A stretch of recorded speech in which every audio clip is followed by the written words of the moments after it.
भाजपा प्रदेश अध्यक्ष सुरेश कश्यप ने विपक्ष पर जमकर निशाना साधा है और कहा कि प्रदेश में मौजूदा सरकार के कार्यकाल में चौतरफा विकास हो रहा है, मगर कांग्रेस नेताओं को ये नजर नहीं आ रहा।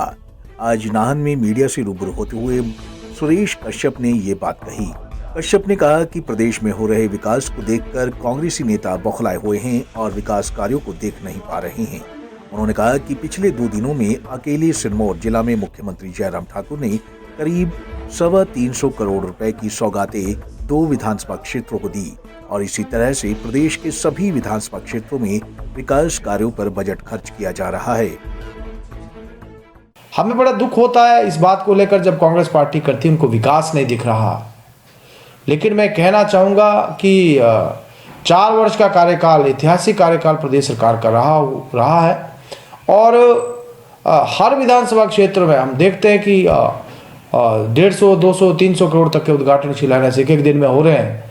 तो अगर ये उद्घाटन शिलान्यास हो रहे हैं, उद्घाटन विशेष रूप से मैं कहना चाहूँगा क्योंकि उद्घाटन उन्हीं स्कीमों का होता है जिनके लिए बजट का प्रावधान कर दिया गया होता है, जो स्कीम बनकर तैयार होती है उसी का उद्घाटन होता है।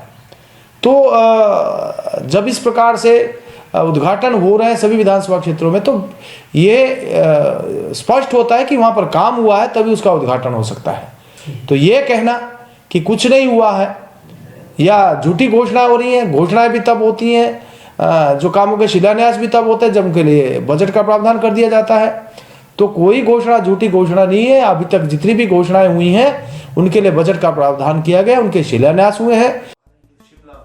वहीं उपचुनाव में हुई हार और आगामी विधानसभा चुनावों को लेकर सुरेश कश्यप ने कहा कि उपचुनाव में हुई हार पर पार्टी द्वारा मंथन किया जा रहा है और इस बात पर विचार किया जा रहा है कि आखिर पार्टी की हार के क्या कारण रहे हैं। उन्होंने कहा कि पार्टी के पास आत्म विवेचन करने का समय है और सभी कमियों को आने वाले समय में दूर किया जाएगा, फिर चाहे कमियां सरकार के स्तर पर ही रही हों या संगठन के स्तर पर रही हों। वहीं कश्यप ने 2022 में फिर से बीजेपी की सरकार बनने का दावा करते हुए कहा कि विधानसभा चुनाव के लिए पार्टी एकजुटता के साथ काम करेगी और दोबारा 2022 के मिशन रिपीट प्रदेश के भीतर होगा। उपचुनाव में हम मानते हैं कि हमारे जो है नतीजे अपेक्षाकृत जैसा हम चाहते थे वैसे नहीं रहे।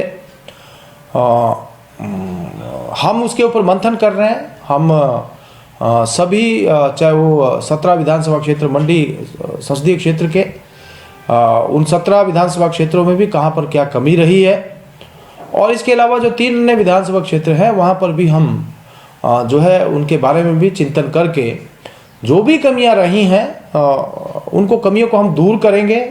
अभी सही मौका है, हमारे पास समय है। ऐसे समय में हमें जो है सही से जानकारी, क्योंकि इस चुनाव में जिस प्रकार से भाजपा को जो है शिकस्त मिली है तो निश्चित रूप से आत्मविवेचन करने का एक समय हमारे पास है। जितनी भी कमियां जहां पर भी रही हैं, वो चाहे मंडी संसदीय क्षेत्र की बात करें या फतेहपुर, अर्की और जुब्बल कोटखाई की हम बात करें, इन विधानसभा क्षेत्रों में जो भी कमियां रही हैं उनको हम दूर करेंगे, चाहे वो संगठन की दृष्टि से है या सरकार की दृष्टि से है। हम उनको दूर करके ताकि आने वाला जो 2022 का चुनाव है इन कमियों को दूर करते हुए हम आगे बढ़ सकें। गौरतलब है कि हाल ही में मंडी सदस्य उपचुनाव और जुब्बल कोटखाई, अर्की व फतेहपुर विधानसभा उपचुनाव में भाजपा को करारी हार का सामना करना पड़ा था। पंजाब केसरी टीवी के लिए नाहन से विनीता शर्मा की रिपोर्ट।